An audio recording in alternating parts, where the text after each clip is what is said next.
Well, Florida could be dealing with a massive fraud case. State officials say they have been given thousands of petition forms from people who support expanding gambling. But they say a lot of the names are forged. Fox 35's Matt Trezza has the latest on this investigation. These boxes in the Lake County Election Supervisor's office contain more than 17,000 signed petitions.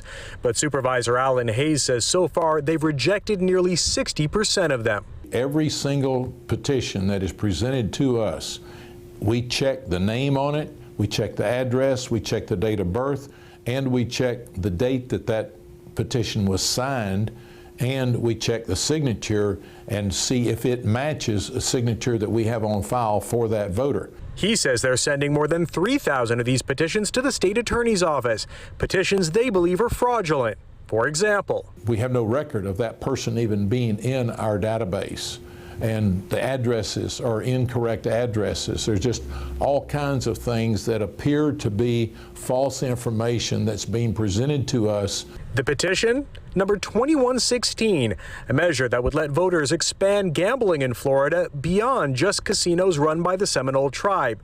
The petition's backed by a group called Florida Voters in Charge and chaired by a man named William Spicola. Messages to both the group and Spicola weren't answered. Elections workers say petitioners often gather signatures at this Tavares post office. They say every registered voter whose petition was rejected got this letter from their office explaining what happened.